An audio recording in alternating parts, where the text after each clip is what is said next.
Herkese merhaba, kanalıma hoş geldiniz. Bugün önümde görmüş olduğunuz bu yıldız anahtarlık çalışmalarını nasıl yapıldığını göstereceğim. Yapımı çok kolay. Aynı zamanda bir günde çok hızlı bir şekilde yapabilirsiniz. Bir günde oturup bir 10 tane 20 tane bile yapabilirsiniz. Hem çok şık hem de çok basit bir çalışma. Bunun için gerekli malzemelerim. Ben şimdi size biraz iri boncuklarla göstereceğim. Bunlar daha küçük. Şöyle iri boncuklarla birazcık daha tahta iri boncuklarla hem görüntüsü görsel açıdan daha anlaşılır olsun istedim. İstediğiniz büyüklükte olabilir. Bakın şöyle çok daha büyükleri var. Bunlarla da duvar süsü yapabilirsiniz. Ben anahtarlığın nasıl yapılacağını göstereceğim ama farklı yerlerde kullanabilirsiniz. Bu şekilde duvar süsü de bunlarla yapabiliriz. Ben size videonun en başında resmini attım. Nasıl durduğunu görsel olarak. Duvar süsü yapmıştım bunlarla da yıldız anahtarlıkla. Şimdi bir tık anahtarlık boyutunda yapacağız. Bunlarla göstereceğim. İsterseniz paraşüt ip, kopmayan bir ip kullanabilirsiniz. Ama mesela renkli çalışmalarda bakın şöyle gözüküyor biraz. O yüzden misine de kullanabilirsiniz. Hangisi daha yatarsa aklınıza, ya misine ya paraşüt ip ama ya da kopmayan bir ip olsun. Kullanabilirsiniz. Tahta boncukta sıkıntı olmuyor ama minik yaparsanız misine kullanmanızı tercih ederim. Aldığınız yerde boncukları bunun içerisine geçebilecek kalınlıkta misine derseniz onlar milimlerini biliyorlar. Şu şekilde bir iğneye ihtiyacım var. Yine boncuğun geçsin. Yani çalışmaya başlamadan önce iğnenize şu boncukları şöyle bir geçirin. Geçebileceği büyüklükte olsun. Eğer uzun bir iğne, bu uzunlukta bir iğne kullanırsanız daha rahat çalışırsınız. Anahtarlık ucuna ihtiyacım var. Anahtarlık yapmak isterseniz dediğim gibi farklı yerlerde duvar süsü olarak da kullanabilirsiniz. İğnemize, paraşüt ipimizi ya da misinemizi geçirelim. Boncuklarımız da 20 adet olacak toplamda. İster büyük kullanın, ister küçük, ister benim yaptığım boyutta hepsinde 20 tane aynı işlemi yapacaksınız. Evet, başlayalım. 20 tane boncuğa ihtiyacımız var. İğnemizi geçirdik. Bakın bu kısa kalan kısmı biraz daha uzaltın. Ya içerisinde iğne ile gizleyeceğiz daha temiz olması açısından. Diğeri de epeyce uzun bir ip bırakın. Yani kısa bırakmayın ipinizi. Şimdi 10 tane boncuğumu geçiriyorum iğneme. 2 3 4 5 6 7 8 9 10 adet boncuğumu geçirdim.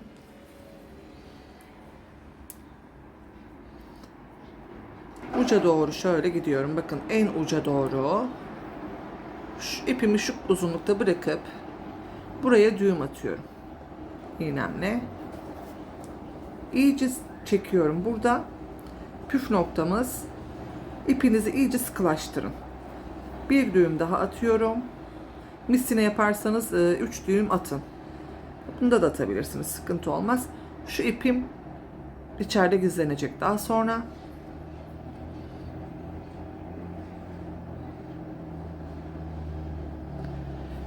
Şimdi bakın.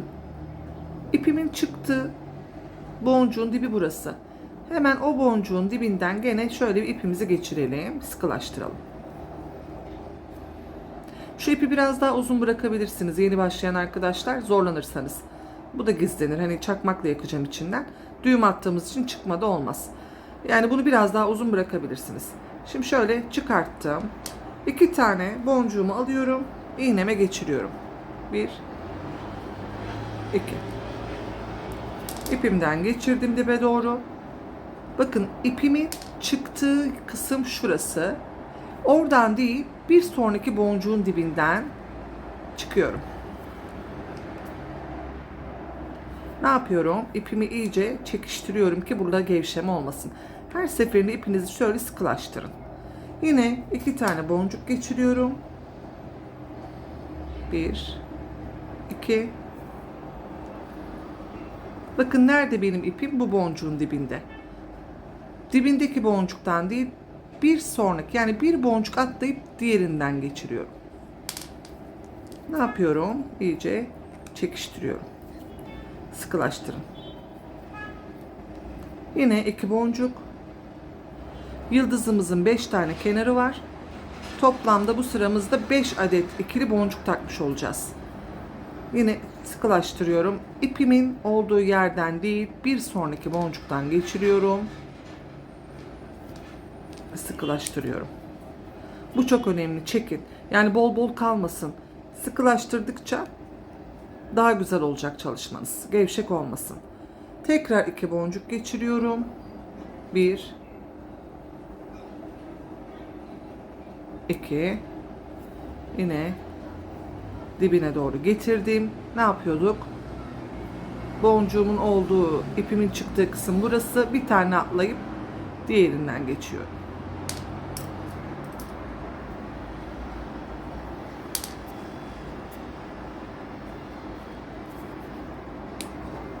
Çekiştiriyorum. Yani eğer kopan bir ip kullanırsanız bu işlemi yapamazsınız. Paraşüt ip dediğim gibi bu ip. Şimdi ne yapıyorum? İkinci kısmını yapacağım. İpimin olduğu yerden değil, bir tane atlıyorum. Diğerinden çıkıyorum.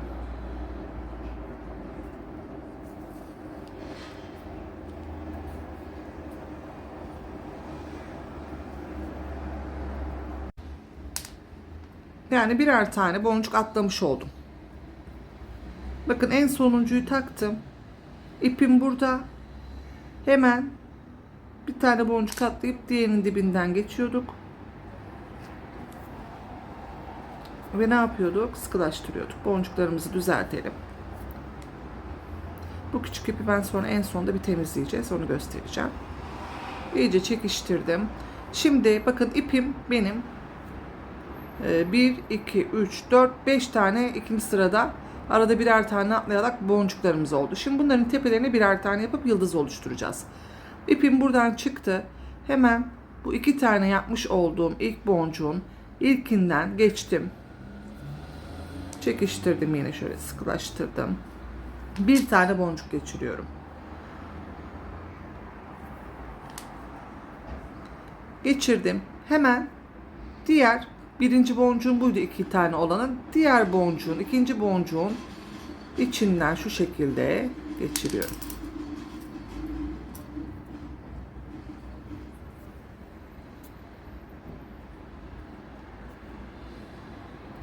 Eğer böyle bükülme olursa düzeltin. O ipiniz düz gitsin. Yine çekiştirdim. Bakın şimdi ipim burada. Bunda da hep yandaki bu sırasıyla boncukların içerisinden geçirip ipimi gizleyeceğim. Bir yanındaki boncuğun dibinden ipimi geçirdim. Yine tepedeki ikili kısma geldik. İlkine yine geçirdim.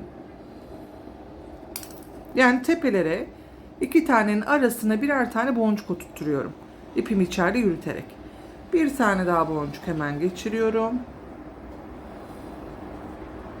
Ne yapıyorduk? Birinci boncuğumun içinden geçirdim. Şimdi ikinci boncuğumun ucundan şu şekilde geçiriyorum. Ve ipimi düzgün olduğundan emin oluyorum. Şöyle düz gitsin ipiniz, yoksa boncuklarınızın arasında ip gözükür. Kıvrılma olabiliyor paraşüt ipte, o yüzden düzeltin. Yine bir yanındaki boncuktan hemen geçirdim ipimi. Sırasıyla bakın, sırasıyla gidiyorum boncuklara. Yine ikinci tepedeki 2 boncuğa geldim. İlkinden geçirdim. Bir tane boncuk taktım. Kesme yapmıyorum, iyice anlaşılsın diye. Videoda kesme yapmadım. Şimdi hemen direkt bu 2 boncuğun yanındakine batıyorum şu şekilde.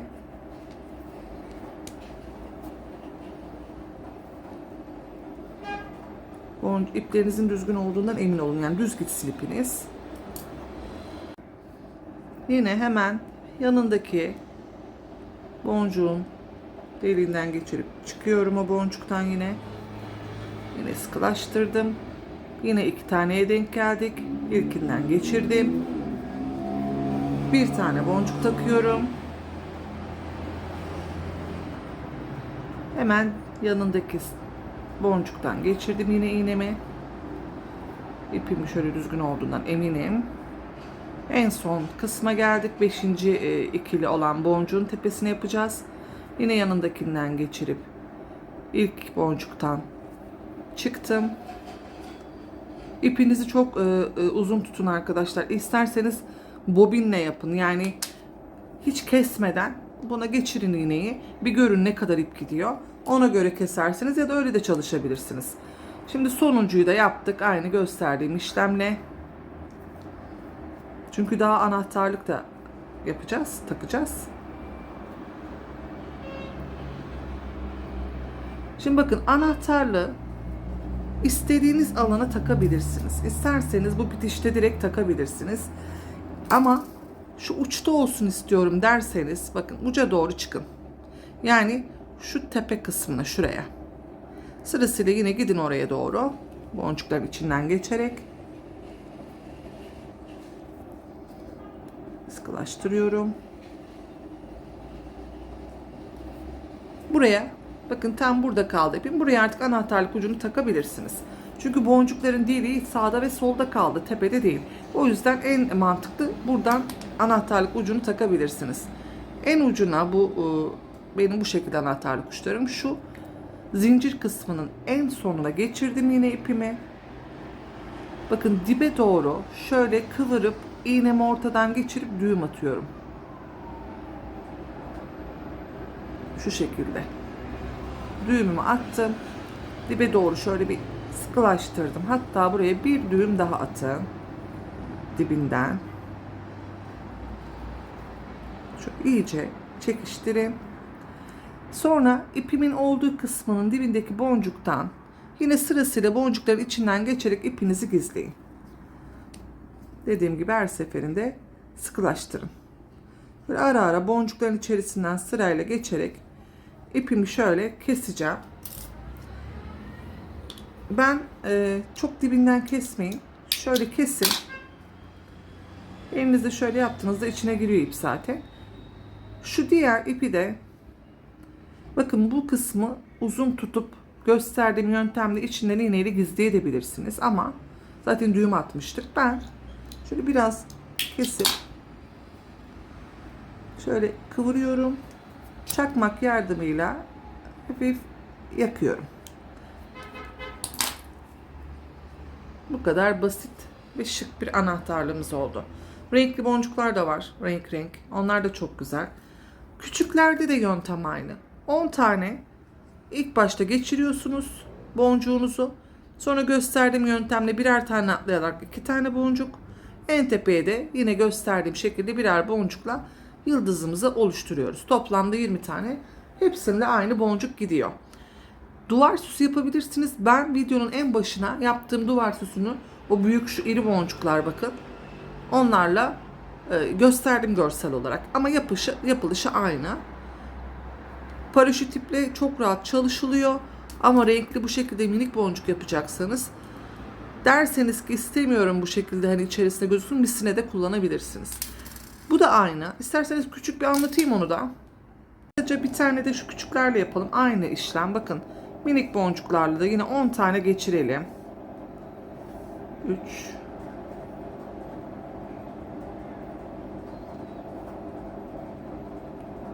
4 10 tane geçirdim. Bu ipimi bakın demin biraz kısa bırakmışız. Daha uzun bırakın. İğneyle gizlemeyi göstereyim bu sefer. Hemen yine ne yapıyorduk? Şöyle sıkıca düğüm yapıyorduk.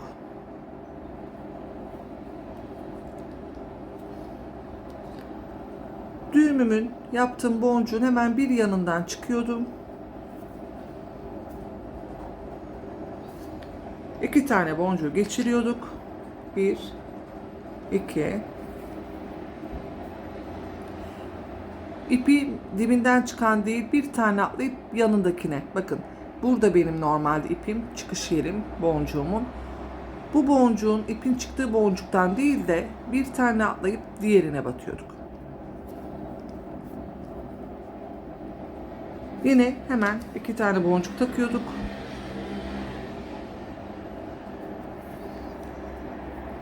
Yine bir tane sık iğne, yani bu dibinden çıkan değil, bir sonraki, yani bir atlayıp bundan Yine geçiriyorduk. Bu şekilde 5 tane yapalım. İkili kısmı bitirdik. Yani toplam 5 tane ikili oldu. Şimdi hemen yine ipimi çıktığım yerin bir yandaki boncuğundan çıkıyorum. 2 tanelerin tepelerine birer tane yapıyorduk. Kısaca böyle küçük boncukla da yani aynı işlem göstereyim dedim. Yine ne yapıyorduk? İlk boncuğun dibinden çıktık, ikinciden geçiyorduk. Yani bunda yan yana aslında gidiyorsunuz. Boncukların sırasıyla içinden geçiyorsunuz. Ve en tepeye 2 taneye geldiğinde arasına birer tane boncuk yapıyorsunuz. Bunu da yapalım. En son boncuğumu da geçirdim. İlkinde gösterdiğim gibi yıldızımız oluştu. Diyelim ben şimdi bunu duvar süsü yapmak istiyorum. Diğerinde anahtarlığı takıp gösterdim. O zaman da ne yapın? Yine boncukların içinden sırayla şu uca doğru çıkın. Yani şu en tepeye doğru. İpinize takacağınız çiviye ya da işte nereye takacaksanız onu yapmak için bu ipinizi bırakıyorsunuz. Ben onun için şöyle yapıyorum. Bu ipimi çiviye geçecek uzunlukta ya da ne yapabilirsiniz? Şöyle göstereyim. Yine boncukları burada devam ettirip tepeye doğru çıkabilirsiniz. Ama hayır ben sadece şey yapmak istiyorum. Bu şekilde yapmak istiyorum derseniz ipinizi boncukla da tekrar çıkabilirsiniz farklı bir boncukla. Şöyle çiviye geçecek uzunlukta ayarlayıp bu boncuğun bakın şu arasındaki ipten geçirin.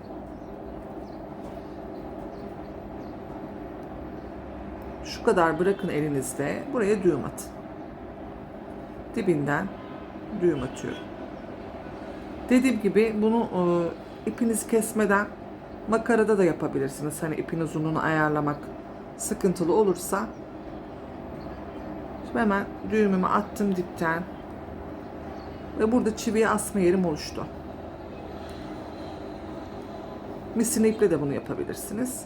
Şimdi yine boncuğumun dibinden sırasıyla boncukların içinden geçerek ipimi gizleyeceğim. Bu kadar. Biraz bu boncuklar daha küçük içleri. O yüzden ona göre iğnenizi kullanın. Boncuğun sırasıyla içerisinden geçirerek ipimi de gizliyorum. Atlamadan sıradaki hangi boncuksa onun içerisinden şöyle geçirin.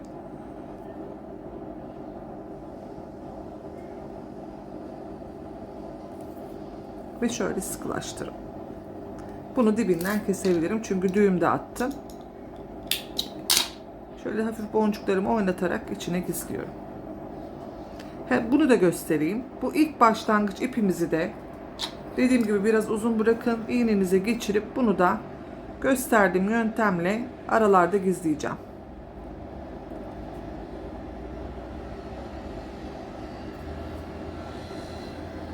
İpim neredeyse onun dibindeki boncuktan geçirin gizlerken. Bu şekilde sırasıyla boncuklardan geçerek ipinizi gizleyebilirsiniz. Birkaç boncuk geçin. Şöyle sıkılaştırın. Ve kesin. Hafif şöyle oynattığınızda boncuk içerisinde ip gizleniyor. Duvar süsü de bu şekilde arkadaşlar. Küçük boncukla da yapımını anlatmış oldum. Bu şekilde duvarınıza asabilirsiniz. Tahta boncuklarla çok şık oluyor. Böyle iri olanlarla. Dediğim gibi ilkinde görselde attım resmini. İzlediğiniz için teşekkür ediyorum. Bir başka videoda görüşmek üzere. Hoşça kalın, sevgiyle kalın.